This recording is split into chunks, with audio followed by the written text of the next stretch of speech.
Olá, entusiastas da melhoria contínua. Nós estamos aqui para falar essa semana, esse mês todo, na verdade, dedicado à segurança do trabalho. Um tema inegociável, indiscutível a necessidade dentro das empresas e que nós precisamos explorar um pouquinho mais, porque está relacionado não somente ao negócio, ao valor para o negócio, e sim ao bem-estar e à segurança das pessoas. E eu estou trazendo esse mês experts de mercado, pessoas especialistas com muitos anos, né, de segurança do trabalho, de projetos, olhando, né, para as melhores práticas e trazendo para nós esse conhecimento para que a gente possa cada vez mais instruí-los para olhar para esse tema dentro das empresas que vocês atuam. E hoje eu estou aqui com um profissional com mais de 25 anos de trabalho, de projetos nessa área, que é o Gerson, e ele vai contar um pouquinho o que é, né, o dia a dia desse profissional que cuida de uma forma bastante robusta, né, de iniciativas, ferramentas, processos, para que possa garantir a segurança do trabalho para as pessoas e para o negócio. Gerson, muito obrigada por você ter saído lá do seu trabalho, que é longe daqui do centro de Curitiba, para vir falar um pouquinho sobre a tua experiência e contar um pouquinho aí do que é o dia a dia de um profissional da sua área e falar dessa importância do tema que as empresas, algumas negligenciam e outras colocam no topo, no pilar da sua estratégia de negócios. Obrigada pela tua participação. Eu que agradeço o convite, que sempre é bom compartilhar o conhecimento que a gente tem. E você tem bastante. Faz parte. Conta um pouquinho da tua experiência, né, das indústrias principais que você trabalhou, que são os temas que a gente vai falar, óleo e gás hoje, né? Uhum. E de explosivos. Sim. E conta um pouquinho sobre esse trabalho, essa tua experiência, para eu fazer algumas perguntinhas que já estão engatilhadas aqui. Ok. Bom, a minha vida profissional, né, iniciou como engenheiro civil, mas eu me especializei em segurança do trabalho e logo em seguida, que eu me formei na época, né, eles precisavam de alguém. No caso, a empresa que eu fui trabalhar, que era a Dupont, uma empresa reconhecidíssima, né, na parte de segurança de processos, segurança de trabalho. Referência em segurança, no mundo inteiro, inclusive. E eu tive essa oportunidade, né, agarrei de primeira, né, onde começou realmente a minha experiência mais produtiva, eu diria assim, nessa parte de segurança. Então aí eu fui trabalhar num projeto que era da Transpetro, a princípio, era um projeto pequeno, abrangia todos os terminais aquaviários, né, e de contenção de óleo e gás, e depois fizemos um projeto bem maior, que abrangeu todas as unidades no mundo inteiro, né, da Petrobras, que era o chamado projeto BIG, né, onde a gente implementou um sistema de gestão justamente para controle, né, e monitoramento e treinamento das pessoas e muito focado na parte comportamental, né, também, para que a segurança operacional, né, fosse vista com os olhos assim de que todo mundo é responsável por segurança. Essa é a palavra-chave que hoje a gente precisa ter em todas as empresas. Internalizar. A responsabilidade por segurança é de todos. Não é só do profissional técnico, do engenheiro, mas inclusive partir de baixo, acima e de cima para baixo. É top-down e assim por diante, né? A parte de segurança tem que permear todas as áreas de cada empresa, seja qual for. Legal. Então conta um pouquinho quais são os principais riscos na indústria do petróleo, por exemplo. Olha, na indústria do petróleo, né, os principais riscos estão relacionados a produtos químicos, principalmente. Então nós temos riscos de contaminação, de vazamentos, riscos também de temperatura, pressão, porque todos os produtos têm seus parâmetros, né, de segurança. Então, para cada produto que se lida, tem um parâmetro que a gente precisa conhecer, que ele tem que ser manuseado, né, de forma segura. Então, os parâmetros de segurança que são os mais importantes para que tenha esse controle da segurança operacional e, consequentemente, segurança do trabalho. Aqui na minha colinha de pesquisas, né, fala muito dos riscos de explosões e incêndios, das próprias substâncias tóxicas, riscos de quedas, né, ou seja, de quando o produto derrama, seria isso? Não, no caso, quando a gente fala assim, risco de queda seria relacionado a pessoas, né? No caso, o produto é vazamento, é incêndio, é explosão, né? Aí foi aquilo que eu disse com relação aos parâmetros. A gente tem que conhecer o parâmetro de cada produto. Cada produto tem o seu parâmetro que a gente precisa controlar. Gás, por exemplo, né, é pressão principal.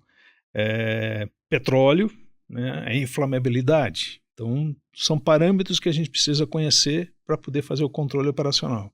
E aí você pode ter incêndios, explosões, vazamentos, contaminação ambiental, contaminação química, né? E nesse todo, né, tem a estrutura que é para lidar com esses produtos. Aí entra a segurança do trabalho, que é a segurança mais voltada a pessoas, certo?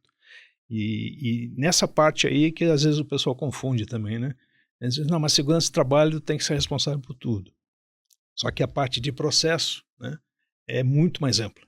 Então, por isso que a responsabilidade de linha, como eu falei no início, é muito importante. Sim, mas olhando tanto para a indústria de óleo e gás quanto a de explosivos, que você inclusive atualmente agora está, tem seus riscos. Claro, não é só pensar no setor que a gente já imagina que os riscos são altíssimos. Quais são as principais iniciativas? Tem normas regulatórias, obviamente, nas duas, e eu imagino que as normas regulatórias de uma indústria de óleo e gás e de explosivos sejam normas e regulamentos super complexos, né, e exigindo certificações e auditorias de alta importância e complexidade. Quais são as iniciativas para administrar tudo isso? Você já está lidando com duas indústrias de altíssimo risco, que vai te exigir normas regulamentadoras já complexas. Como tornar isso simples, prático no dia a dia, na hora de implementar, né, as ações, os processos que você comentou, para garantir a segurança dos trabalhadores? A gente tem uma gama de coisas que a gente poderia falar, mas o básico, né, da segurança estão relacionados, como disse, aos processos.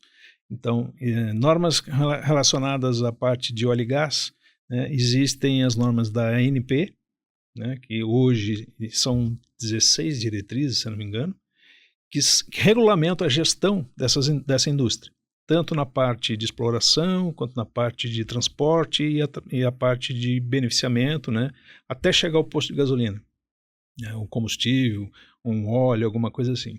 Então, são regras da ANP, né, que precisam ser revistas diariamente, constantemente, né, inclusive a própria ANP faz auditorias nessa indústria, né, para ver como é que estão a aderência disso. Inclusive, isso tudo nasceu, né, nesse projeto que eu participei anos atrás pela Petrobras. A Petrobras contribuiu muito para a ANP criar essas diretrizes.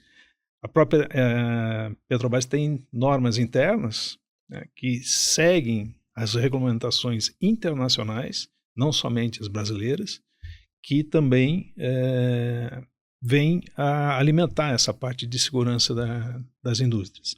São normas que são específicas em termos de segurança de processo, que é onde a segurança do trabalho está inclusa, né, nessa parte. A mineração está partindo para esse mesmo caminho. Por exemplo, hoje na mineração não existem umas diretrizes que são implementadas a nível mundial, mas existem regras que são comuns a essa indústria. Aqui no Brasil, eu tive a oportunidade de participar, no mês de agosto do ano passado, com um grupo de segurança de processos do IBRAM, que é o Instituto Brasileiro de Mineração, que criou essas diretrizes. Então, hoje a gente tem, né, diretrizes, da mesma forma que tem na indústria de óleo e gás, diretrizes hoje para mineração. Regulamentada. Sim, não é regulamentada. Hoje está a nível assim de boas práticas, né? Porque não é uma legislação, mas sim uma boa prática do setor. Recomendada a adotar. Recomendada a adotar, por quê? Segurança de processo vale para qualquer tipo de indústria. Então, quando a gente fala em segurança de processo, a gente tem que pensar em pessoas, em estrutura, né, e processo. São 3 pilares, né, que a gente precisa comentar. Aí é a simplicidade, como tu falaste, né, como é que a gente pode simplificar. A gente tem que pensar nesses 3 processos, três partes. Se a gente pensa em pessoas, a gente está falando de segurança do trabalho. Aí tem todas as normas relacionadas à segurança do trabalho aqui no Brasil e no mundo, né, a respeito disso. Quando a gente pensa em estrutura, a gente tem que envolver a alta liderança, a gente tem que envolver a própria gestão da empresa, que, vamos dizer assim, não existem regulamentações com relação a isso, mas existem normas de equipamentos, normas de procedimentos de uso de máquinas, aí entra a NR12, entra várias normas, né, relacionadas à parte de estruturas de prédios e equipamentos, e depois a parte de processo, que aí é que entra essa parte de conhecimento a nível internacional. Aí eu recomendo que todos, né, inclusive, vem o que está escrito no CCPS. CCPS é um órgão americano que foi criado, né, nos Estados Unidos, mas hoje é a nível mundial, que trata de segurança de processo e que traz normas relacionadas também a ossos, né, e tudo mais, que é de segurança do trabalho. Conhecendo essas diretrizes, né, a gente começa a entender melhor esse processo, esse link, e começa a simplificar, né, as questões, que nada mais é do que a gente conhecer os riscos e criar barreiras. Se a gente criar barreiras com relação a cada processo que a gente tem... cortar o mal pela raiz, não deixar acontecer. Aí vem um outro ponto, né? Mas criar barreiras seriam, até esse ponto aqui a gente cria uma barreira e não precisa passar. Por exemplo, procedimento. Procedimento é uma barreira. Então a gente cria um procedimento operacional baseado em análise de risco. Isso já é um conteúdo que tem a nível internacional. Isso que está falando já está dentro do contexto de medida de prevenção. Medida de prevenção, exato. Então, esses procedimentos já são uma espécie de barreira. Aí a gente pensa em estrutura, né? Estruturas são dispositivos, sensores, que hoje existem bastante, né? Inclusive, a tecnologia está avançando muito em relação a isso.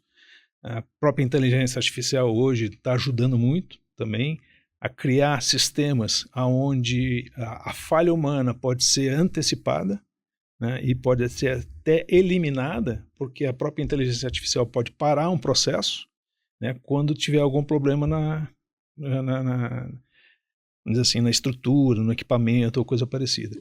Então é outra barreira. São barreiras estruturais, barreiras de comportamento, né, que são os procedimentos, e depois vem a parte de responsabilidade de todos, que é a análise comportamental disso tudo. Então a gente precisa saber que as pessoas têm que ser treinadas, capacitadas nesses processos, nesses riscos, conhecer bem os riscos, para poder atuar com segurança. Por isso que eu disse no início, a responsabilidade é de todos. Então, desde a pessoa que está lá no trabalho, lá na frente de trabalho, né, e até o CEO, que toma decisões estratégicas, né, podem colaborar com essas barreiras, que são a base da segurança em qualquer indústria. Bom, na verdade, olhando para um cenário assim, nacional, vamos falar, que gostaria até de perguntar, e você trabalhando em multinacionais, obviamente, também conhece o mercado internacional. Como que o Brasil está em relação a isso, comparado com outros países? Eu já tive a oportunidade de trabalhar na Europa lá. Tive um tempo lá trabalhando e aí eu consegui entender, em termos assim culturais, as diferenças que a gente tem, né, de cada país. Eu já tive trabalhando nos Estados Unidos, em Portugal, Espanha, França. Então eu tive a oportunidade de ver essa parte comportamental, vamos dizer assim.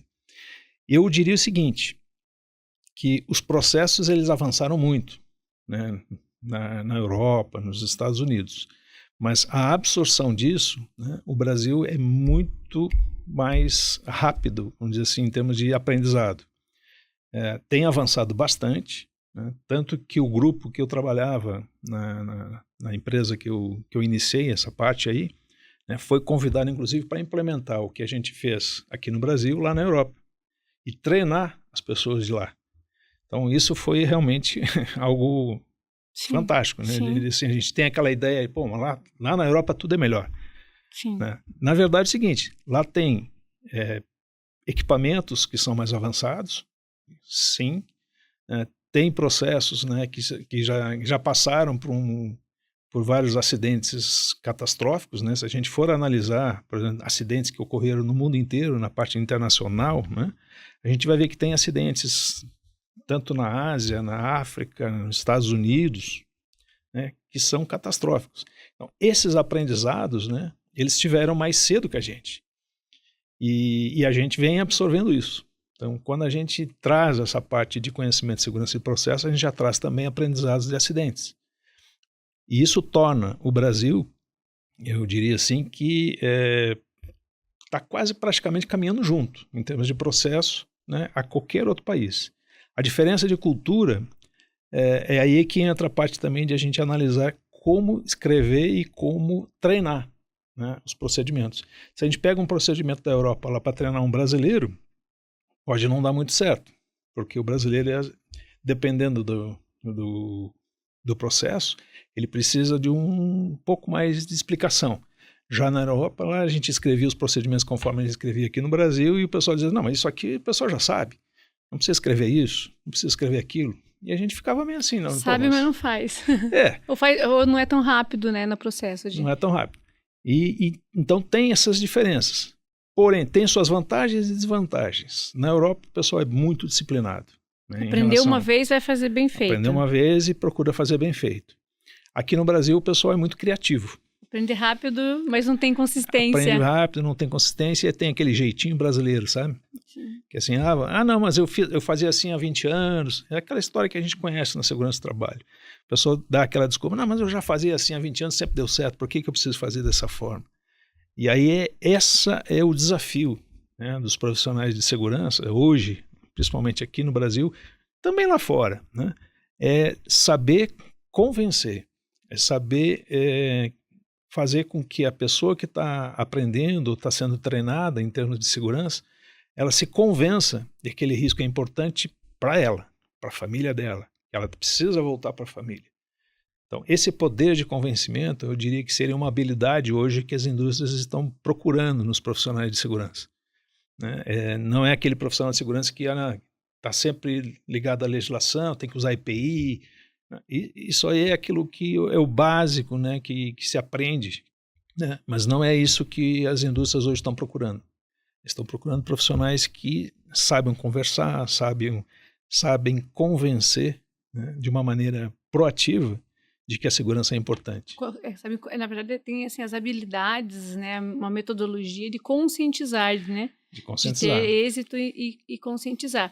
Em relação à segurança, à cultura de segurança e gestão de riscos, quais são suas dicas, quais são suas orientações para uma empresa que quer implementar, né, um programa robusto de segurança do trabalho, mas tem que olhar para a cultura, né, de segurança e a gestão dos riscos?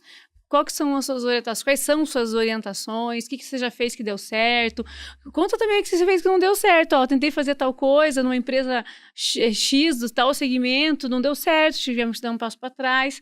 E o que deu certo, que hoje são práticas que você orientaria os profissionais da área? Basicamente, tem que trabalhar em comportamento. Como eu disse, é fácil trabalhar na estrutura, porque as empresas investem em equipamento, tem EPIs, tem EPCs, proteções coletivas, investe em tecnologia e tudo mais, mas quem está de trás disso são as pessoas. Então, para que a gente crie uma cultura de segurança robusta, a gente precisa ver comportamento. E para ver comportamento, a gente tem que ter assim, uma base de informações, que seriam os desvios que acontecem. Desvios é aquela ação que não teve consequência nenhuma. Foi eu dizia, desvios e quase acidentes, né? O desvio, a pessoa pegou e está sempre colocando, por exemplo, esse copo aqui fora da base, mas o procedimento diz que é para colocar na base. Isso é desvio, né? Não aconteceu acidente nenhum. Só que isso aqui é comportamento, porque a pessoa não está seguindo o procedimento. Então a gente tem que tratar esse tipo de coisa. Então, um desvio que quase aconteceu um acidente, né? Eu botei o copo aqui, opa, quase derramei. Quase acidente. Então, essas informações, se a empresa não criar uma estrutura para detectar isso, né, ela não consegue trabalhar a cultura. Porque não adianta implementar bons procedimentos, não adianta ter profissionais que fiquem lá cobrando para usar a EPI, não adianta ter os melhores equipamentos, né, de proteção que existem no planeta, né, e comprar se as pessoas não sabem usar. Se as pessoas não se habituam a usar ou se as pessoas não estão acostumadas, né, a esse tipo de comportamento seguro que a gente fala. Então, criar uma estrutura de identificação de desvios é a base, eu acho que é a base da cultura e a base que todas as empresas deveriam investir. Isso aí, para mim, é um investimento. Sim. Hoje as empresas dizem assim, não, a gente tem que reduzir os desvios também. Não, muito pelo contrário. Toda a minha experiência que eu tive até hoje, nas grandes empresas que eu trabalhei, né, inclusive na que estamos agora, a cultura de verificar desvios, né, quanto mais desvios tiver, melhor. Por quê? A gente está tratando o acidente onde nasce, que é no desvio.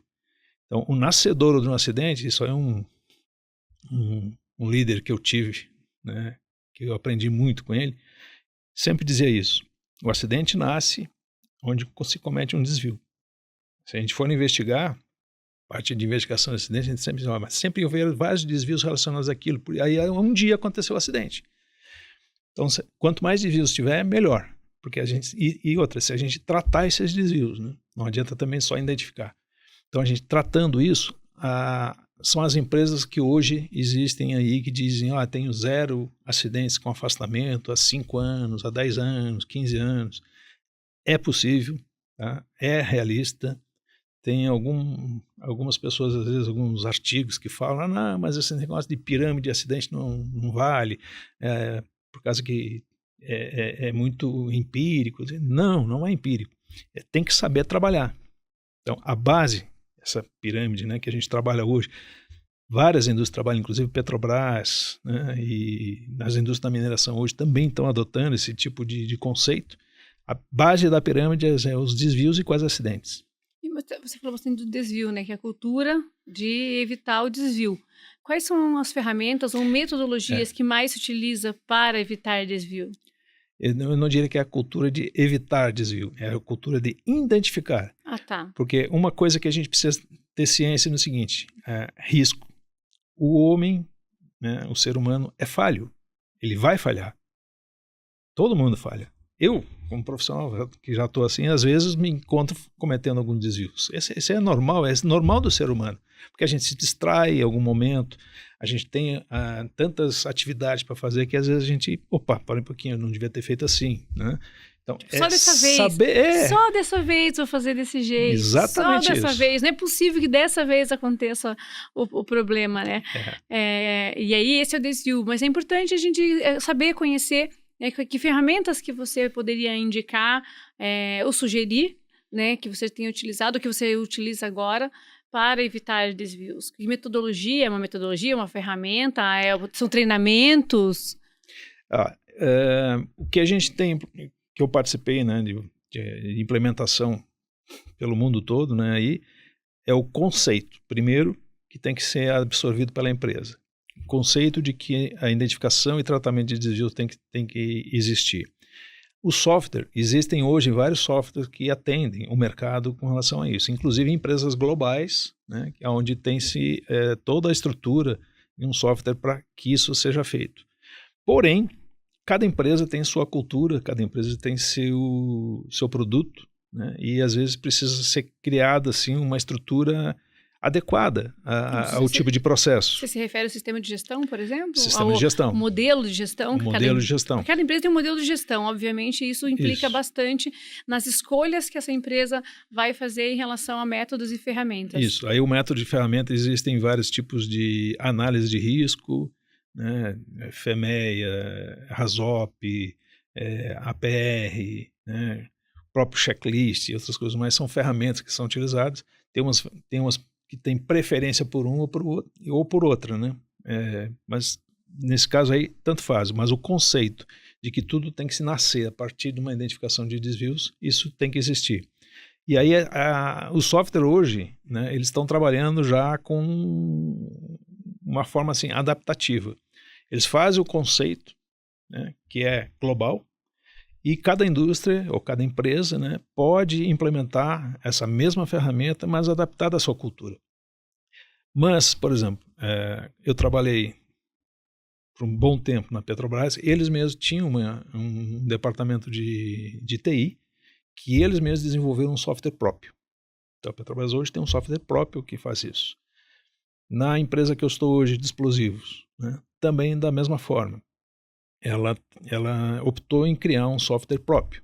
Porque E uma a empresa empresa que não bem, tem? é bem específica. Mas você está né? falando de Petrobras, está falando da DuPont, está falando de multinacionais e empresas poderosíssimas, né? E com uma Uhum. cultura, uma estrutura, até mesmo um orçamento de outras esferas. E para uma empresa que não é tão grande, uma empresa que não tem condições de comprar, de adquirir essas tecnologias, vamos falar das pequenas e das médias indústrias, né? Não das grandes e multinacionais. O que você sugere? Mas eu vou dar o exemplo das grandes, porque as grandes têm pequenos setores. Né? Por exemplo, tem um setor que é de armazenamento no Rio Grande do Sul, outro lá no Pará, o outro no Nordeste. Né?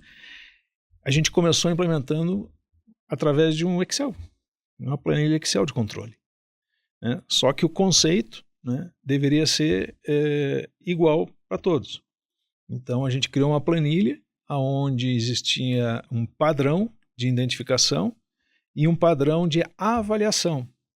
Então, por exemplo, desvios comportamentais eram divididos em 5 processos e cada processo era dividido em algumas, vamos dizer assim, setores que é para a gente identificar que tipo de desvio tem. Por exemplo, a parte de uso de ferramentas. Se o uso de ferramentas era inapropriado, se a ferramenta estava com defeito ou não, né? Se a ferramenta estava sendo utilizada de uma forma não muito recomendada pelo fabricante. Né? Então, só na parte de ferramentas aí já citei 3. Né? É o tipo de avaliação. Isso pode ser feito numa planilha Excel, Sim. tranquilamente. Eu iniciei aqui, por exemplo, nessa empresa mesmo, que eu já estou há mais de 8 anos, com uma planilha Excel. E comecei a apresentar resultados, que isso foi interessando, né, a diretoria, foi interessando a parte de gestão também como um todo. E hoje a gente tem um software que controla isso. E a gente já está partindo agora para a avaliação com inteligência artificial. Sim. É uma coisa que assim, o conceito é um só. Certo? Se eu disser assim para ti o que a gente precisa fazer, é isso que eu tenho sido repetitivo às vezes, né? nas falas que eu tenho, nos artigos que eu faço, mas o conceito tem que nascer do desvio, tem que classificar e tem que avaliar. E depois tem que tratar isso. Aí entra depois o que a gente tem em termos de legislações e também tem a parte de investigação de acidentes, que a gente tem que mostrar que a investigação de acidente tem que ser de uma forma proativa, para aprender lições aprendidas, e não para procurar culpados. Sim. Porque as empresas hoje, né, dizem assim, não, cometeu um acidente, demite. Esses dias que eu acho que saiu na mídia, inclusive, uma pessoa num supermercado, né, com uma paleteira, que levou a paleteira lá com umas caixas de leite condensado, tão alto que perdeu o equilíbrio e caiu. Ele tinha feito um isolamento da área que era local, só que com a altura que estava, né, foi cair no corredor do supermercado e caiu em cima de uma mulher lá que estava fazendo compras. E estava o marido do lado com um carrinho de bebê. Infelizmente pegou ela. Felizmente não pegou o bebê, né, e tudo mais. Mas aí demitiram o cara. Mas só que esse tipo de coisa, que eu diria assim, é processo. Né? O cara fez, dava para ver ali nos vídeos que foram publicados, né? Ele fez o isolamento. Só que ele não entendeu que a altura é que determina o isolamento, e não o isolamento que é padrão. Sim. Então, a investigação de acidentes, né, ela tem que procurar erros durante os processos que foram feitos assim, de treinamento, capacitação, avaliação de risco. De repente já foi mal avaliado, fizeram um procedimento que não era adequado e ele seguiu aquele procedimento e acabou sendo culpado pelo acidente. Sim.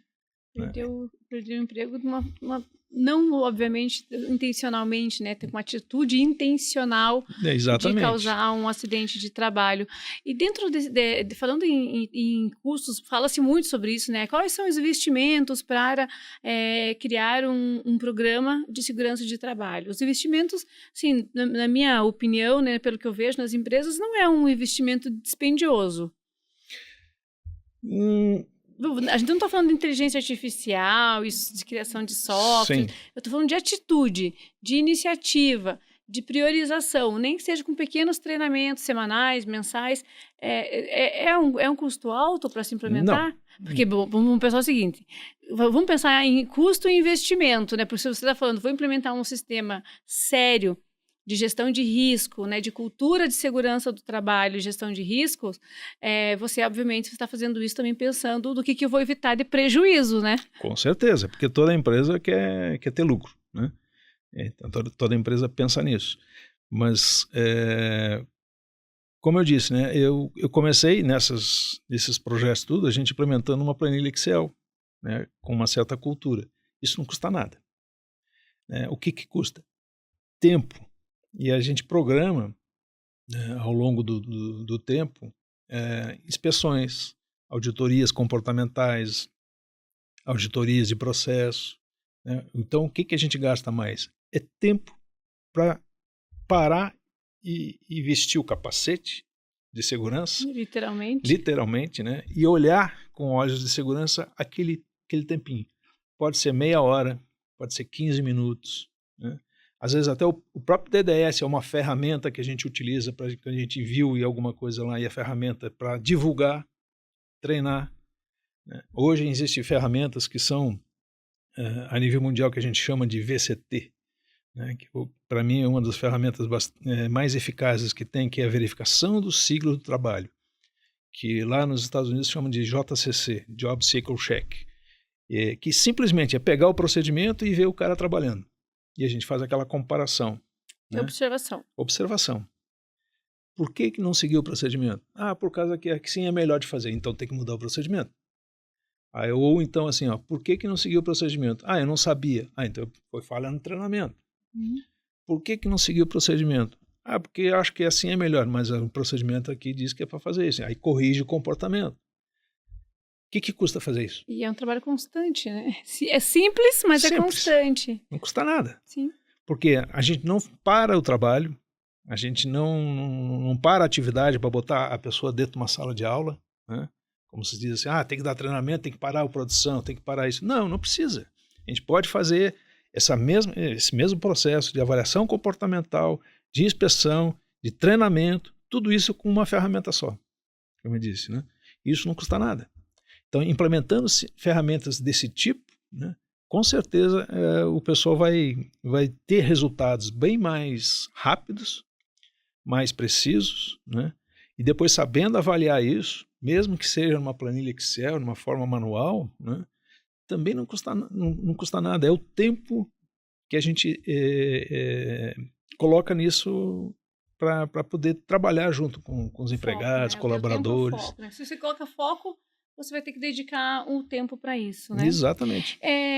Me fala uma coisa, Gerson, desde essa experiência toda, todos os projetos que você já viveu, as empresas que você já passou, conta para nós, não precisa dizer o nome da empresa, mas só conta assim, o maior prejuízo que você já viu uma empresa ter por não cuidar da segurança do trabalho. Olha, acho que o maior prejuízo que a empresa pode ter quando não cuida de segurança do trabalho é quando ocorre um acidente fatal. Em toda a minha vida, aliás, eu comecei a me interessar por segurança do trabalho por causa de um acidente que teve numa obra que eu fazia, que eu era engenheiro civil na época. Tinha um engenheiro de segurança do trabalho, mas teve um acidente, felizmente não foi fatal, mas aquele me tocou muito. Te assustou? Me assustou. O cara caiu no andaime. E felizmente 6 meses depois eu já estava trabalhando, né, e cometendo os mesmos desvios. Mas estava lá de novo, né? Mas aquilo ali me marcou. E depois também assim eu participei desses projetos, né? E durante o projeto mesmo, esses grandes projetos aí, ocorreram alguns acidentes. Só que quando envolve danos materiais, isso aí só impacta o financeiro, né? E às vezes choque, poderia ter acontecido. Mas quando acontece um acidente fatal, essa perda é irreparável. Sim. Aí pode ter certeza, né? Aí o impacto é de cima a baixo da empresa. Aí todo mundo fica comovido, abalado, e aí começa a pensar em segurança de novo, né? Como sendo prioridade. E isso eu não estou falando de uma ou duas empresas específicas, não. Isso acontece, eu acho que em qualquer empresa, quando acontece um acidente fatal. Porque mexe com as estruturas da empresa, não só financeira, mas principalmente de consciência, né? Eu imagino assim que dentro vou dar o exemplo de uma indústria, né? Acontece um acidente que leva, né, um colaborador, um trabalhador a óbito, abala todo mundo, né? Cria um clima, baixa produtividade, cria um clima, né, de tristeza, de desapontamento. Dá uma mexida na estrutura, com certeza, mas não impacta só a empresa, né? Impacta a família de quem se foi, as pessoas que estão na operação ficam com medo, né, de trabalhar, porque sabem que aquilo que eles estão fazendo, eles estão expostos ao risco. Então, o tema da segurança do trabalho, que a gente tem explorado aqui nesses últimos episódios, ele vai muito além, né, da questão de necessidade e prioridade, vai de encontro com responsabilidade. Eu diria empatia com o ser humano, né? Eu acho que segurança do trabalho tem muito a ver com isso, e isso é o ponto mais importante. Quando a gente tem a empatia com o ser humano, saber que o ser humano é falho, saber que pode falhar, saber que a gente precisa proteger ele, saber que tem pessoas que às vezes é difícil de entender, né, os procedimentos que a gente escreve e seguir, e a gente, se tiver empatia, a gente vai arrumar tempo para poder tratar disso. E vai buscar soluções que existem no mercado, aí, como eu já disse, em termos de leis, em termos de regras que existem tanto a nível nacional quanto internacional. A gente busca isso, as empresas buscam, né? E são essas as empresas que têm sucesso. E quando tem sucesso na segurança do trabalho, pode ter certeza, eles viram uma empresa sustentável, né? Porque o clima também já é outro, a produtividade aumenta, faz bem para todo mundo. É o employer brand, mas também é uma questão de marca, né? De posicionamento de mercado, exato, de reputação, né? De reputação. Eu imagino, por exemplo, uma empresa de explosivos, o quanto ela não tem que cuidar, né, das seus processos internos, porque ela sabe que ela está exposta publicamente na sociedade por uma empresa de risco, uma empresa que gera risco. Então, ela tem que cuidar muitíssimo, né, da sua marca, da sua reputação, da imagem perante o mercado. Inclusive, eu imagino que muitas iniciativas de sustentabilidade também, né? Com certeza. Essa parte aí é a parte que move a empresa, né? E o ESG hoje, que a gente fala muito, né? Isso, eu diria assim, é algo que foi criado, uma marca para algo que já existia antes. Porque a gente precisa cuidar do meio ambiente, a gente precisa cuidar da sociedade, porque as empresas estão inseridas em comunidades, né? Que às vezes a empresa leva o risco lá para dentro. Isso não é só mineração, não é só óleo e gás, às vezes tem outras indústrias também químicas, vamos dizer assim, que levam esse risco para a comunidade. Então, a parte social é muito importante. Também saber ouvir a comunidade, né, para poder tratar os processos. Isso é a sobrevivência da empresa. Porque os stakeholders de uma empresa que gera muito risco, tanto para os seus colaboradores quanto para a sociedade, os stakeholders são muitos, né? São muitos. É o governo, é a própria comunidade ao seu redor, as famílias dos colaboradores que estão prestando o serviço, né, que estão se dedicando profissionalmente para esse negócio. Enfim, uma empresa como essa tem que pensar em muitos stakeholders e administrá-los muito bem. Bom, para fechar, gostaria assim, que você desse uma dica para uma empresa que não que a empresa, esse profissional está nos ouvindo, ele trabalha lá e ele está nesse momento escutando aqui que a gente está conversando e pensando, poxa vida, eu preciso olhar melhor para esse tema dentro da minha empresa. Esse tema tá largado, como diz, né? Esse tema está meio de escanteio lá na empresa onde eu trabalho ou na minha própria empresa. Quais são os 3 primeiros passos que você orienta esse profissional, essa empresa a dar para olhar de uma forma mais séria para a segurança do trabalho? Eu diria que o profissional ele tem que olhar com uma forma, assim, um olhar 360, porque ele precisa conhecer os processos da indústria, aí, seja qual for, pequena, média, grande, e qual for o produto, porque aí é que vem as diferenças, né, de aplicação de normas e regras que precisam ser adaptadas à gestão da empresa. Então, ele tem que conhecer os macros processos, entrar, fazer uma avaliação de risco de processo, certo? E, com isso, ele vai abrir a mente dele, né, e verificar o que ele precisa fazer para a segurança do trabalho, o que ele precisa fazer para a comunidade, né, e que vai criar todo um sistema de gestão sustentável para a empresa dele. Então, conhecer os processos e seus riscos é a base de tudo. Maravilha.